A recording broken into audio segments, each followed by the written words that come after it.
AV SuperFriends on Topic is an independent production wholly owned and operated by AV SuperFriends, LLC. For the highest quality recording of all of our shows, visit avsuperfriends.com. This is AV SuperFriends on Topic, a 30-minute monthly roundtable focused on a single topic.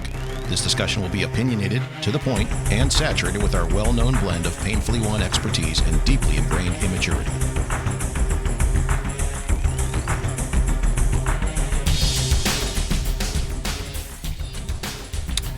For September 2025, it's the best sounding and most technically focused podcast in higher. You know what? We should change that up a bit. You want us to do some little more touchy-feely stuff? Change it. No. Sure. I'm all in. Do it. It's the most touchy-feely podcast in higher. Well, just touch and feeling stuff. This is making me uncomfortable. Yes. So, yeah. What's your favorite flavor of ice cream? Grape. Yeah, that's a good one. Ooh, I have a new grape. There's a grape flavor of ice cream? Sure. Probably. What? Watermelon. Probably. Which piece of software do you use has the most healing energy for you? Strawberry ice cream. Yes. Yeah. All right, I'm already bored of these topics. We're going to move on. So, okay. Where do we stand up? This is where do we leave off here? We are doing a show here. Where's my notes? There they are. This is AV SuperFriends on Topic, episode number 62. Broadcasting live from the AVSF Traffic and Weather Desk. It's a sunny 82 degrees across campus with scattered parents double parked in front of every dorm. Expect delays and slowdowns near the student union due to a 3-mile backup of freshmen carrying mini fridges.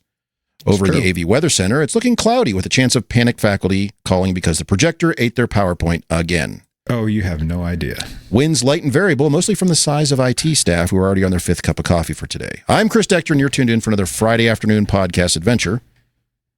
And let's say hello to today's panel of AV SuperFriends with... Oh, I don't have the notes pulled up. Hello. He specializes in sprinting into lecture halls when it worked yesterday no longer applies. He's a first day of class HDMI emergency response coordinator from Kansas City. Say hello to Jamie Reinhardt. Good commentary. Our next panelist calms incoming students who can't remember their own passwords but swear the internet is broken. He's an assistant provost for freshman Wi-Fi panic containment from Greensboro, North Carolina. Say hello to Larry Darling. Yep, we are all in support here. And our final panelist mandates that course outlines remain readable from the last row without a spotting scope. He's our vice president for font size compliance from Bowling Green, Kentucky. Say hello to Mr. Justin Rexing. Actually, that's pretty close. That's what he does. It's like the most accurate one yet, I think. It's probably good. I don't know if that's a demotion, but accuracy is spot on. Still vice president. Cool. Yeah.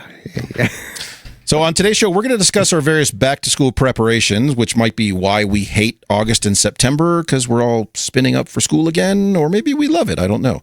Also going to talk specifically about what we were doing 10 years ago for our back-to-school fun stuff. But first, some housekeeping. So before we jump in, just a few quick things to remember. If you're listening to this recording later, we do stream this show live Fridays at around 1:15. Oh, wait, I'm sorry, I did the math wrong. 3:15 Eastern, 12:15 Pacific, or whenever we get our act together.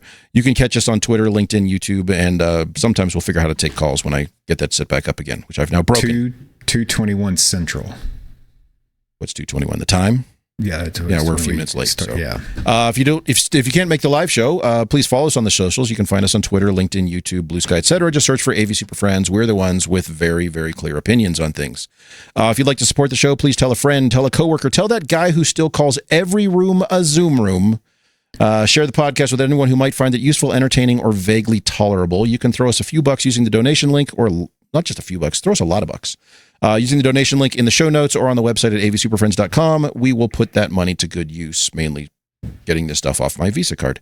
And finally, we do want to hear from you. Email your ideas, questions, concerns, any of that fun stuff to mailbag@avsuperfriends.com or drop a comment on those aforementioned socials. And finally, please leave a rating and review for us on Spotify, Apple Podcasts, YouTube, etc. Wherever you are listening to this, it does help, and it convinces the algorithm that we're important. By the way, I got a couple of emails from people who asked what's wrong with Apple Podcasts as an application. There's nothing wrong with it. It's just missing a bunch of features. So find other ones. So, for example, Apple does their own transcript, not the transcript that I write that actually has our name spelled correctly. So there's that. Apple doesn't support chapters, which we do break up. And so depending on which application you're in, there'll be chapters that skip through things. Apple also does not reliably change the artwork for every episode. That's the fun one. So you'll go back and see all the old episodes. And it also doesn't reliably change the artwork for the feed, which I do update so for the newest episode out there. So the feed artwork is different, and then you have the show art for every episode. So anyway, there's a bunch of other stuff it doesn't do, but we don't do it either as far as, donations and live calls and stuff like that, which you can do through some of the applications. But if you do need to find another one, head over to podcastapps.com, and there's a bunch there for Android or iOS or whatever you want. There's lots to look at in there. It's kind of like the Alcam. Like it's really easy, but if you're on the other end of it, it sucks ass. You don't realize what you're missing. Justin, I'm going to have to cancel. We were going to run a commercial right now from our friends at Owl Labs, but I'm going to take that one out. Not going to work anymore. Truth hurts. It's just... Did I tell you about my back to school experience with the Alcam this year? Go for it. Now that you started, you got to tell us. There was a meeting scheduled. You worked with the football team, and you now know how many yards it can be kicked. There was a meeting scheduled in a 200-seat active learning room, which is still a bad idea, and they asked how to set up the Alcam to work in that space. What'd you do? And where did you do with it? I walked over there and explained to them that room was built with equipment in place. No, but we want to use this. Yeah, exactly. I was like, no. Did you take it from them? I did not take it from them, but I put it back in the box and handed them the box. Just take the power supply. Those are the times where you just kind of like, okay, everybody, I need you to move the tables and just set it right there in the middle of the floor with the laptop and be like, everybody gather around, campfire style. Yeah. If we're going to do it, let's do it. Kumbaya, and it should work. Gee, me Christmas. Yeah, those things, I don't know where they hide during the year, and then they show back up for orientations or something like that. Well, I think they hibernate, and then they rehatch somehow. Migrate. Rehatch. And if you're not careful, they fly away and then hatch again. Yeah, I was accidentally browsing around and came across one that will hatch on your whiteboard now. It'll just pop right up. Accidentally browsing around? Yeah, I didn't. Well, okay, so I was researching whiteboard cameras, and then that was like there, and I was like, what the hell is that? And it looks like an owl winking at you. It's like, so go look at it. It sounds like we're sponsored by them, kind of, but we're not. No. I don't mean to keep talking about this. This is completely derailing. There's no what chance supposed we to be will ever about, be sponsored by them. So it would be hilarious if we were, though. Hey, if you're at Owl Labs, reach out. We'll talk. Hey, we'll talk. Hey, get honest feedback. I mean, owls and those marketing, right? Or those 360 style cameras have a place. It's just usually, to Larry, to your point, in a much, much, much smaller place than people think it can go. So, and by the way, this is just free advice since we're talking about it. The rule of thumb for those 360 cameras, because we have ones made not by Owl as well on campus. There's 3 rules that work and guarantee it's going to be successful. Is 1, physical space, is it in a place where everybody around it can almost touch it? If you can almost reach it from where you're seated, then it's about the right size space. What if you have 7-foot arms? Well, hold on. 2, there can't be any other AV system in the space. That has to be the system. If you have a layer like you were describing, this room's already kitted out. You don't need all this stuff. If you try to use it in there, you're going to get feedback. It's going to pick up the wrong mics. It's going to be just a mess. It's going to be a problem. And what was my third one? I have a third if you don't. What's the third rule? Well, I have a conference room where we sometimes use a different manufacturer 360 camera, and it has glass whiteboards in it. Well, it takes the image from the large display at the front of the room and reflects it on those glass whiteboards, and it treats that as another person. Yes. So if you have that, no glass whiteboards. For any whiteboard camera, I guess it's probably. That's a good point. Now I'm curious. I never even thought about that. That's a stupid problem, man. A lot of them will let you set up exclusion. Well, I mean, some of the higher end ones will let you set up exclusion zones. Say you have a glass wall to your conference room or windows out to the street, and people walking by, and it won't try to see that person. But Larry, that's a unique problem. So you have a display reflecting on a glass whiteboard, reflecting enough that it sees the people on the call, and now thinks there's more people over there. Yeah, the way this one conference room is set up, the displays at the front of the room and the glass whiteboards are at the back of the So room. it's like an analog twin, not a digital twin. Yeah, but an it's a analog direct twin. look. It's over there. This is a Anyway, good show. why are we talking This is about not. this? I have no idea. Let's move This on. is unscripted. Let's so- take a quick break. Jamie's going to tell us why you should write in and how you should write in, and tell us why this is terrible and we shouldn't be talking about this. And then we're going to come back and talk about our start of school year preparations. As many of you know, the Super Friends have always been better received when we have more input from you. So, here's your chance. Send us a note at mailbag@avsuperfriends.com and get involved with the show. We're looking for some topics to discuss, some fellow nerds to talk to, or just general AV awesomeness to brag about. But remember, we'll probably steal your ideas. And I suppose we'd take some criticism, but that wouldn't be very nice. Anyway, drop us a note at mailbag@avsuperfriends.com and find out how quickly we ask you to join this nonsense. That was fun. It was. So our topic this month is we're staying holistic and high level here. So which fictional character would be good at your job, and why is that an inspiration to you? Foghorn Leghorn. I don't know. These are all terrible. Ooh, that's a good one. Kermit. Kermit? All You right. would let's, Actually, you that know wouldn't what? Yeah. Kermit's great. He managed the whole show. I mean, He tried his hardest to He's got keep leadership all skills. the chaos going, and Is he it the only never one worked out. he's the only one of the Muppets that never got arrested for sexual assault. What were you watching? What did you? You guys have not paid attention to the Muppets in the last 20 years, have you?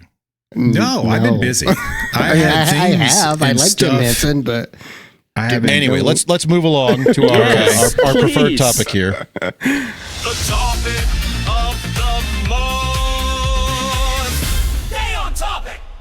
And our topic is Back to school, to prove to Dad that I'm not a fool. I got my lunch packed up, my boots tied tight. I hope I don't get in a fight. Oh, back to school, back to school, back to school. So back to school time. It's start of a new school year. We've all been busy all summer preparing campus as best we could, finishing up projects, buttoning up things, going back to our maintenance list of things we were putting off for the entire spring semester to we'll get to that this summer. Don't you get the summer off? Yeah, did everyone have a nice, restful, enjoyable summer just with the summer off? Didn't do anything? Yeah. oh yeah. So campus is very busy. Even the kind of that week leading up to the start of classes, a lot of people coming back, a lot of preparation, a lot of stuff going. Jamie, to your point, we never stopped, sort of thing. So it was a busy time for us. But what's that look like for y'all? Everything going to come together well, or are there imminent crises happening this weekend with waking up in the middle of the night in cold sweats and panic? I do that anyway. yeah. Sleeping the like a night baby. before Sleeping like classes start, it doesn't matter how much I prepared. I don't sleep. But I think we're prepared, but this week has been challenging. We've had a lot of instructors and faculty who come back The last minute. Wednesday, and all of a sudden they say, "Hey, I need this changed before my class." And so it's a lot of conversations about, I can't do that, or there's been a couple, if it's Why not, Larry? a small thing, we'll try to make it happen. But it's just like all the support calls that start rolling in a couple of days before classes start that aren't really support calls. It's more of consultations and explaining just Feature checking the in. process. Yeah. So we had talked about this as far as we were trying to figure a different play on how we wanted to discuss this particular topic. And we decided that what we would do was take a trip back in time and talk about what we were doing 10 years ago. So what did back to school preparation look like in 2015? Have we learned anything from that in 10 years since? Have we done anything? Are we better at it? Is it the exact same process, or, where does that land? Justin, I know you were digging for emails. Did you find your emails from 10 years ago? Yeah, I did. Yeah. Right. So So what was back to school for you 10 years ago? working on bringing up a new engineering building, it looks like, from a renovation, going through punch list and making sure everything was done. Went well, actually. Got done. Did it internally. No consultant. Don't start. No. Not today. bids. Today is not the day. That's next week. I'm fine. I'm good. When we get some distance, Justin will tell us about his current trials and tribulations. Yes. I don't have any. Not today. Not today. I'm happily designing the Cherry Hall on campus right now. That's going to be built way out, and I've got things happening, and I'm great. 10 years ago. 10 years ago, what was the product? What was the thing that you were putting in? What was the new hotness? Oh, the thing that I hated about it. So audio. no, they got We audio. put in 70-volt speakers This from science Bogan. building got hated audio, but it was all open ceilings. Acoustics were terrible, and they love their whiteboards. The apps, everybody loves whiteboards, but they're like a little too much, So we had to do those stupid. And I know you guys are going to laugh at me. I couldn't help it. We had to do it. Those stupid idea boards that are half whiteboard, half projector screen that creates a hotspot. And Hey, what? Oh, No, I know what you're talking about. idea boards that's yeah. like a hybrid between a screen, and it's a fixed screen, but it's a whiteboard, and then it's not great for either, and it's. Yeah, it's but it just- was really hot. Yes, I remember that now. It's It was just, really hot there for a while. Like every architect's like, these gonna go everywhere. And we did I have one them all as over an campus. example, and I took the faculty there. I was like, "This is what you're going to get, and if you move your head around, it's not as bad as projecting on a whiteboard, but it's still kind of Close. rough. Yeah. Like, oh, it'll be fine. Students won't complain. I guess they have. I don't know, but I don't like the look of it. We haven't got a ticket like, oh, the students hate the hot spotting. Like that hasn't been documented anywhere. So I guess it's a non-issue. I don't know, but I don't know. It went okay. Whatever. Have you replaced any of those yet, No, or are they still up there? Yeah, they still look good. Really? Yeah. Huh. But dude, have you been on the show at all? We don't replace things until it, like those things I are going didn't to know be if there. those had started to Don't- fail they yet. don't It's turn been on and 10 off. They years. don't break. It's engineering. Sometimes they come up with a donor. I don't know. No. That's a no. possibility. Larry, that if- whiteboard is structural. It's part of the building. Unless somebody takes a knife to it or a marker. Have you There- thought there's about probably taking a some knife to with- it to replace the system? There's probably some with Sharpie up there that just students. Whatever, Got a whole it's bunch of fine. phallic symbols drawn on it. It's still good. Just look around them. Yeah, Pay attention to probably. Yeah, probably not. But yeah, they're still there 10 years ago. Huh. I bet the projectors are. Oh, actually, Same projectors are still there. yeah, it's the same shit. It's only 10 years in. We're not 15 to 20. You think I'm joking? Like we haven't. Like unless we got No. a ticket, like one off died, then we replaced it, but we haven't like refreshed the entire building, so all that crap's still there. Yeah, Interesting. it's working well. Well, Larry, 10 years ago, what was different this year than 10 years ago? I have full. Like, because I have some you actual just told us staff how going to this work. year's going. Yeah, Yeah. you told me how this year was going. So how did 10 years ago go? 10 years ago, I had just finished my second year with Butler University. First year, I was hired to just manage the outside integrator. Second year, I said, screw that. I'm done with that. And I got 3 students to do all my installs for me. And so I was walking around testing all their systems just because they did the install and I want to make sure, and the programming and all that, I wanted to make You sure should it worked. test all systems, Larry. I do, Students but the or no other ones students? were already working before they touched them. I just want to make sure these Yeah, work okay. after they Just- touched them. all right. Because, they did it all, DSP, programming, everything. Just don't want to lead on our listeners here. You know? And so, the funny thing is, I was thinking, and those systems functionally are almost identical to what I still roll out today. Because I was doing Panopto back then, so I still had ceiling mics and a camera. I have much better ceiling mics and cameras now, but functionally the same. I was using an all-in-one, all-in-wonder box, which I think was it was the Which one? hotness of the day. No, it it's the wasn't. same one everybody used. No, it wasn't. No, come on. No. Which one? I did the building that year and we didn't use that, so don't lie. Because I'm going to segue into You're a that. liar. You're a liar. So which one were you using? I was using the 250. Oh, gross. Oh, dude. Wait, the Gross. Crestron? Wait, Crestron. That was the one. Why, Dude. why We would you did- no, buy it a wasn't the 200 or one. We didn't 250 do series? that. Get the one for like $100 more that's got the other output on it. Because I didn't need the other output. Don't care. You're going to use it some point down the road. Never used it. Those Wrong. rooms never used it. Oh, and gross. if I had a couple, both are then wrong. yeah, we would You don't buy the buy either 350 of for them. those. But for the most part, the 250 was fine.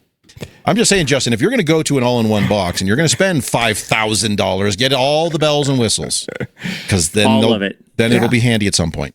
Maybe. But yeah, I that guess. was the Except the built-in wireless garbage. that was definitely the hotness of the day. We had switched to campers from Extron to Crestron, and so that was the This big is selling really point. interesting. Yeah. Is it? Yeah. Why? And I feel like you're mocking me. When for you're that. done. No. This is Because you taking went the notes. other way. it's going to be fun. Yeah. They passed ships in the night.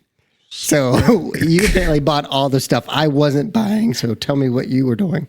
Okay. Well, when I went back through, interesting. I came across all of the old conversations with an old coworker of mine. Some jackhole named Dector. I don't know. Did I work there? I forgot about that. Yeah. So a coworker of mine, and that was the summer. So up to that point, like the 2 or 3 years before that, we had started transitioning from VGA to digital, HDMI, DM, whatever. So at the time, DM was, that was hot shit, right? Let's get it. Let's do it. So we had a few DM chassis and maybe a DMPS or two, but it wasn't sustainable across the campus. So Chris was here, and we went through this whole rigmarole of picking the new, what are we going to do for all the standard rooms? We actually chose the Extron All-in-Wonder, the Crosspoint. That's what we went with. That was more expensive back in the day. They were a little bit more expensive. Well, It was there the were some same trade-offs. ballpark. They were actually adequate across the board. They weren't the best in anything, No. but they weren't the worst in anything. We tried AMXs, we tried Crestrons, we tried What was it, the DGX series? Yeah, and the pricing was almost the median. It just didn't make any sense, and it was just good enough. And the programming, the GUI section of it, was easy for the entire staff to. I was going to say that was a big use. part of it. Was we kind of coerced Extron to come out and do a training course for the entire staff, and we brought who else came down? Creighton came in, and there were some other schools. Did KU send anybody over? DJs. I think KU might have. But it was like 5 or 6 Rockhurst schools. came across. Yeah, Rockhurst from next door came over. So we're like, hey, if we can get you a room, we can do a training course. They did like a 2 or 3 day training course and got pretty much the whole staff certified on it. So that was a big kind of not selling point, but a big benefit to going with that system. So with that summer, we had just kind of solidified that that's what we were going to go with for the remainder. And that summer, we put in kind of the first 2 or 3, right? And so the first 2 or 3 being, Chris had just come from Extron, or there recently. Several years earlier, but yeah. And so he programmed those first 2 or 3, and then skip town. But we'll get to that story later. But that was that summer, and I didn't realize it. And then what's really kind of funny is we're giving Justin shit about his stuff lasting forever. Most of those things are still in place. Those ones we put in that summer, they're still out there rocking and rolling. Haven't gone back and changed them. It was the first of the Panasonic, the 370 laser projectors. We started buying those and putting those in. The hybrid lasers. Yeah, most of those are still out there. Because these were all in centrally scheduled rooms. But that was like that first transition really into digital transport. And moving things around with HD-based and trying to figure out EDIT tables and having a staff that the entire staff did programming, not just a single programmer. No, it was now that I look back at all the emails, that was an interesting summer. Now that I look back on it, but I think the biggest challenge was it was all new to everybody. I mean, we were coming from the year before, we were deploying the 2-wire HDMI extenders. Remember the skew-free cabling BS that you had to use? So having HD-based and programming it yourself, it was kind of this enlightening for the entire staff. And I'll give Chris credit, right? He was trying to help lead that way, and then he decided to get in his little Flintstones car and wheel his way out of town. So you first started using HD-based T in 2015? No, we were using it in 2012. Yeah, okay, it was like Crestron DM. It was a little bit different. Okay, all right. We finally said, no, this is it. There is no more VGA. We're doing this. We're going all in. Everything's going to be digital from here on out. I was thinking we transferred to HD Base T way earlier than 2015. It was still a little expensive. Yeah, it was a little expensive. It was just we were still learning how to figure it out. Analog was still cheap at that point. You get VGA on everything. Mm-hmm. Yeah, and you could still for those what do you call it, budget spaces, you could do RGB HV or something to still make it work. Yeah. But no, Justin, to your point, I mean, yeah, in 2 jobs previous to that, I was doing like Jamie said, the HDMI extensions, non-HD Base T, because HD Base T really didn't launch until like 2010, 2011, somewhere in there. Yeah. And this would have been like 2008-9 time frame, and we were doing digital extension, but it was all proprietary stuff. It was 2-wire. It was it was annoying, but and it was pricey, and you still had to count keys. Remember when you had to keep track of how many HDMI still technically keys you're supposed to do that. You keep a list of those. Oh yeah, we have a whole database. File cabinet back there. Oh man, I bought 2 of those original AMX. A round trip 16 milliseconds. What were they? The Wasn't that all Opta. just the focus of the whole industry at that time? Everybody was so worried about it, and everybody's worried about It how was a big fast deal something back in the day. switches. Well, Nobody because gives a shit and the anymore. concern was always like, but I'm going to plug in a Blu-ray, and how many displays can I get it on? It was just, One. Why? 3. Sports bar. That's it. Who cares? And it's Why are you playing Blu-ray in sports bars?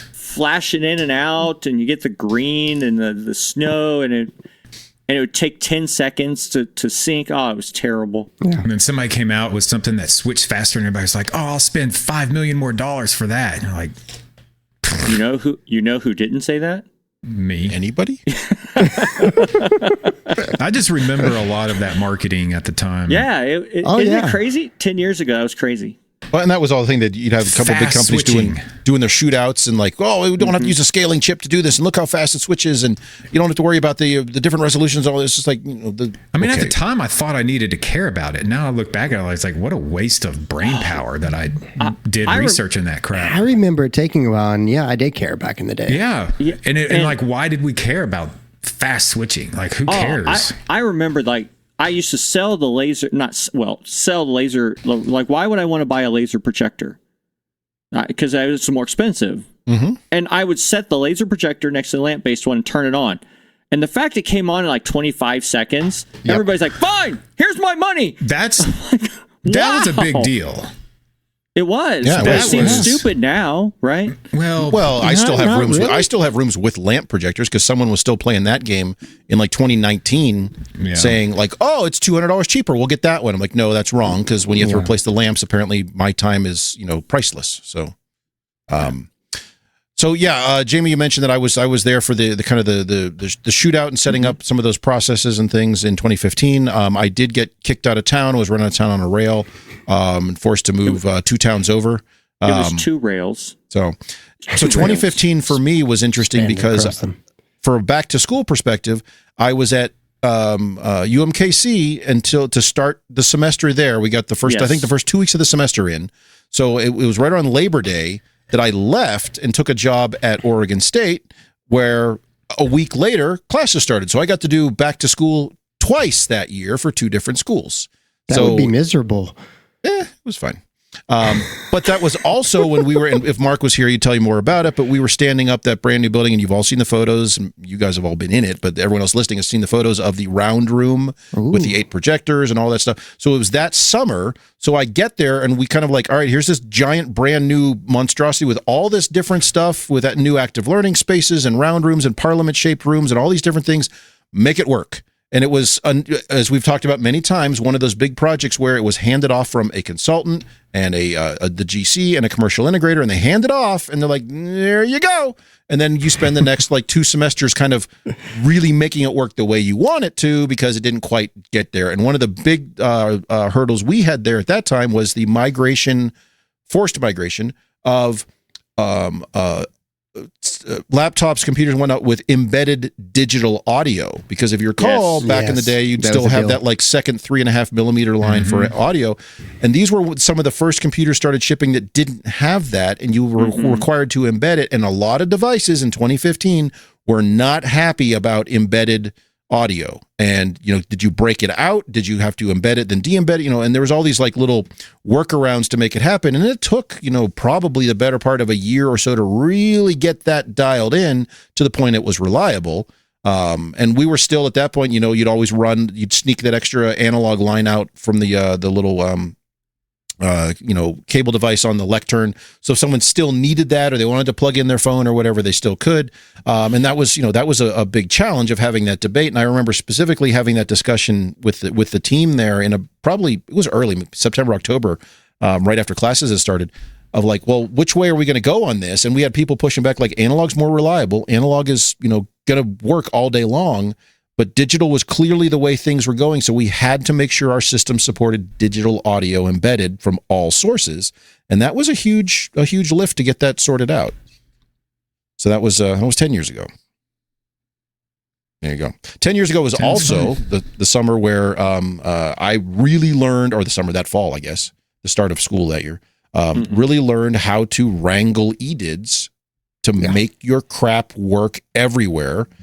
Because all Macs are broken, and you still hear that from people. In fact, when we were at Northwest Met this spring, we were discussing EDID, and we asked the crowd, how many of you still go in and like leave it on auto, you disable HDCP, all that stuff? And there's people out there who still do that, because there is a major manufacturer who still recommends doing it that way until you really push back on them that that's not cool and please stop doing that. So, it's been a journey.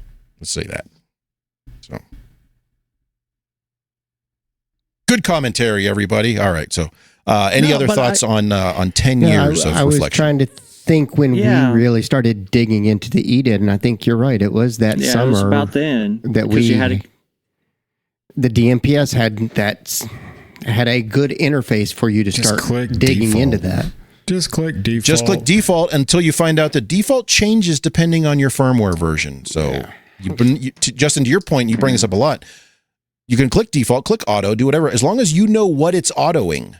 But a lot of times people don't. They just leave it on that, and they don't know. So just real quick, Justin, because Larry already kind of went through it. What was different, like your personal role 10 years ago than it was today? I think the big difference of what I'm working on now is I'm working on, simultaneously a big indoor football field with esports, forensics, and all kinds of baseball locker rooms and crap. And that's literally getting built. And I'm designing on the fly because that consultant didn't get fired, but just didn't show back up or something. Just didn't show up this week. Disappeared. He was actually fine. Not been heard from in 90 days. I just think the biggest problem is they brought in a consultant for a renovation, and then the consultant's like, yeah, I need to know where all your stuff is. And so that was a big communication issue. He was fine. And then the one I'm working on right now is Cherry Hall. That's a new building. So a lot of big construction, they're really, I don't think there's a big difference other than like I might have made my processes more efficient. Were you in support at all back then? Because I know now, like, there's a pretty clear distinction between your role and my role. Yeah. I design, but I'm also kind of in charge of the support side as well. Yeah, we were still, it was just a little bit earlier than that where we were structured different to where, like, one side of it, and this is weird too, this was just history of why this happened. Some of us in AV was doing everything but video conferencing, and then you had a video conferencing group. Yes. So I've seen that's common. Yep. But we all had one boss, but you supported your systems, and then we supported our own systems that we put in. And that's been changing, and it's fluid over time. And now we've got more of a structured help desk approach, which is fine. It's got its advantages and disadvantages, Yeah, because I was asking because like I was a worker bee. Yeah. Right?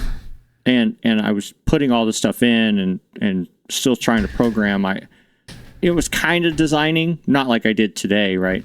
But now, it's administration. So like my frustrations these last couple of weeks have all been, how am I protecting and keeping my staff being able to do their job. How am I protecting them from the stupid? Because we have an administration that comes, they're like, because they do come from vacation. They're like, oh, well, hey, how things going? Busy. Leave me alone.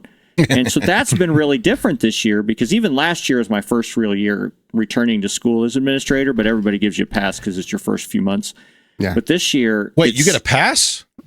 Okay, I just kind of forced a pass. I was going to say, or did you just ignore it? Yeah, basically. Like, I don't know. It's my first day. So I think all of you have like increased your promotions and careers and all that, and I've been flat on purpose because I didn't want a management job. I'm running a business, and that's kind of my side of what I'm doing to. Yeah. And then what I do for WKU is like, let's just stick with that. Yeah. And I avoided it for a long time, but this has been a cool little kind of flashback of like when it was a worker bee, I was the one trying to get overtime. I was the one coming in on the weekends. I was the one stressing out because if I had to go support it the day of or training teachers at the last minute, and now I'm the one that's protecting all those people. Yeah. Like I want them to go do their job and be good at it. So how do I keep them from having to answer dumb questions like, are you done yet? Mm-hmm. Right. And so that's what I'm trying to do. And so it's just been kind of this, before we got on the show, I was griping to Larry about, this sucks. But now that we've had this little flashback, it's like, it's different. Guess I missed all that. It is different. Huh. Okay. That's all I got. Chris has been like 7 different places, so it's always different. Yeah. Since then, let's see. Do we count? Do I get 2 for 10 years ago? Yes. Sure. And so then it would have been 1, 2. So it'd be 5. Only 5. That's not cool. All right. Well, and after we'll see how this weekend goes. Maybe looking for number 6. But yeah, it's a busy time for us. So I will just say, all of our stuff, the stuff that I'm responsible for, in good shape. However, that same here.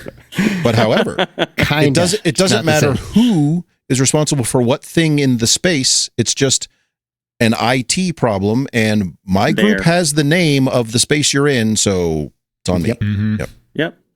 So just try to make it happen. Yeah. See what happens.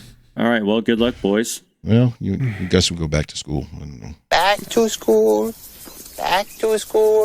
to prove to Dad that I'm not a fool. I got my lunch packed up, my boots tied tight. Thanks for putting up with I hope I don't get in a fight. You can contact us with questions, back topic to ideas, school. or general complaints Back at to school. avsuperfriends.com. Back to school. Sorry, that didn't fade. Nice work, everyone. Sharp broadcast. Really good. Everyone on the floor as well. Really a lot of hustle. I liked it. The opinions expressed by the AV Super Friends are solely those of the individuals and do not represent their respective institutions, organizations, companies, or clients.